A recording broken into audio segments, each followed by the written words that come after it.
Hello viewers, কেমন আছেন? আজকে আপনাদের চাল ভাজা আমি বাসায় করব, এটা আপনাদের সামনে উপস্থাপন করলাম। এখানে 500 গ্রাম মুড়ি মুড়ি ভাজা যে ওরকম চাল আনছি। এখানে 500 গ্রাম, এই 500 গ্রাম চাল দিয়ে আমি আজকে আমাদের চিরগের বাসায় বলে কি খড়ি বলে, আপনাদের দেশে চাল ভাজা বলে, আমাদের দেশে খড়ি বলে, চালের কুড়ি আর কি। এখন আমি একটি ডেকচিতে চালগুলো ভিজিয়ে রাখবো। বেশিক্ষণ রাখতে হবে না, 20-25 মিনিট করে, 20-25 মিনিট ভিজিয়ে রাখবো।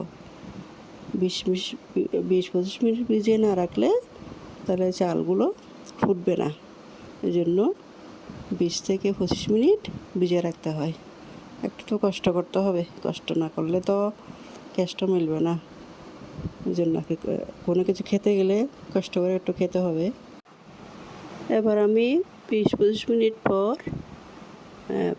জায়গায় তুলে রেখে দিব। তার আগে ভালো করে ধুয়ে ফেলতে হবে, একটু ধুয়ে ফেলতে হবে। ধোয়ার পর একটু গুঁড়ায় রেখেছি, তো ধুয়ে ফেলছি। ধুয়ে পড়ার পর আবার জায়গায় তুলে রাখছি 20-25 মিনিট। এভাবে আরও 20-25 মিনিট এভাবে ঢাকনা দিয়ে রেখে দিব, যাতে পানিগুলো ঝরে যায়। ভালো করে ধুয়ে সবগুলো নিয়ে নিলাম। এরপর 20-25 মিনিট বসিয়ে রাখবো। আমি এবার ভালো মতো পানি ছেড়ে দিয়ে একদম হাত দিয়ে ঘুরায় ফিরেই ধুয়ে ফেলবো। চালে বালি থাকে, বালিগুলো চলে যাওয়ার জন্য। মুড়ির চাল তো, এই চাল দিয়ে মুড়ি ভাজা হয়। প্রায় সব দেশে এই চাল দিয়ে মুড়ি ভাজা হয়। এই চালগুলো হচ্ছে মুড়ি ভাজার চাল। এগুলো দিয়ে আমরা চিটগের ভাষায় কড়ই বলে, কড়ই মাগি আর কি। আপনাদের অনেক অন্যান্য দেশে বলে চাল ভাজা বলে, আমরা কড়ই বলি। তো ভালোভাবে ধুইয়ে 20 মিনিট বা 25 মিনিট পানি ঝরাতে দিয়ে দেবো, পানি ঝরা রাখবো। 20-25 মিনিট পর পানি ঝরা হয়ে গেছে। এবার আমি একটি থালিতে চালগুলো নিলাম।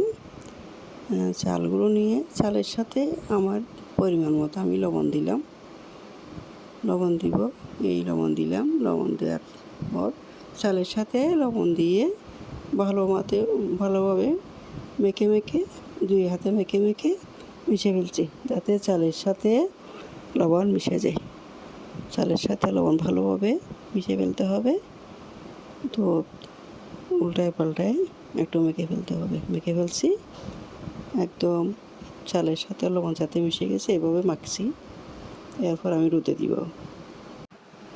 এবার আমি থালিতে সুন্দর করে একদম থালির চারিদিকে বিলিয়ে দিছি, চারিদিকে পাতলা করে থালিতে আবার রোদে নিয়ে দিছি একটু 2 দিন ধরে। আমি কিন্তু এই চালগুলো, এই আমার 500 গ্রাম চাল শুকাইতে 2 দিন লাগছে, কারণ এখন বর্ষার দিন তো। এগুলো কিন্তু শীতকালে আমি কিন্তু প্রায় শুকাই রাখি। এখন বর্ষার দিন তো একটু রোদ পাই না। এবার আমি একটা মশারি দিয়ে আমি আমার ঘরে মশারি পুরানো হয়ে গেলে এগুলো আমি 2টি পরিষ্কার করে রাখি, এভাবে মরিচ মশলা চাল ঢেকে দেওয়ার জন্য। তো একটা মশারির টুকরা দিয়ে আমি চালগুলো ঢেকে দিচ্ছি, পশুপাখি যাতে না খায়, নষ্ট যাতে না করে আর কি। 2 দিন রোদে দেওয়ার পর চালগুলো একদম শুকিয়ে গেছে। একদম কড়মড়ে করে শুকিয়ে ফেলতে হবে, যাতে দাঁত দিয়ে দেখতে হবে। দাঁত দিয়ে দেখছি ভালো মতো শুকিয়ে গেছে কিনা। একদম মচমচে হয়ে গেছে। 2 দিন রোদ দিছি, রোদ লাগাইছি।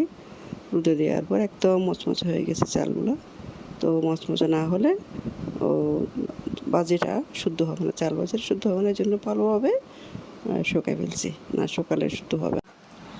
এবার আমি ভাজবো চালগুলো।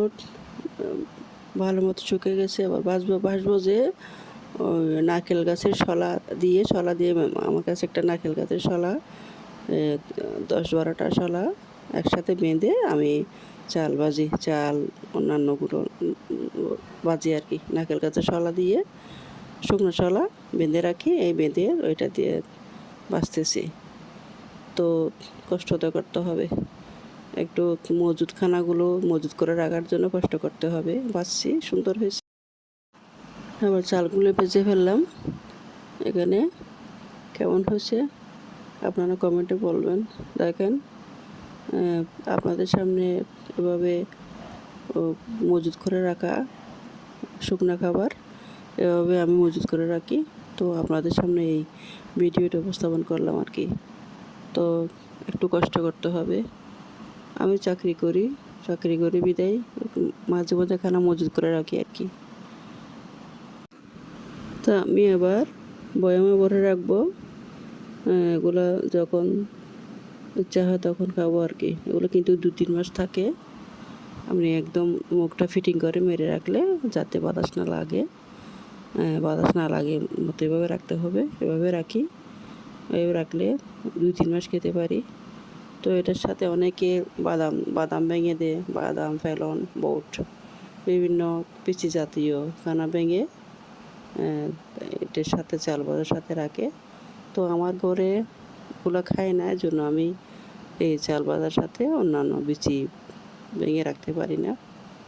তা আমি এমনি চাল ভাজাগুলো রাখি, কিছুর সাথে মিশাই না। অনেকে মিশাই খায়, আমার ঘরে খাই না বিধায় আমি মিশাই না আর কি। তো এভাবে আপনারা আমার মতো একটু যদি খানা খেতে চায় তাহলে একটু কষ্ট করে খেতে হবে। এবার আমি রেখে দিব।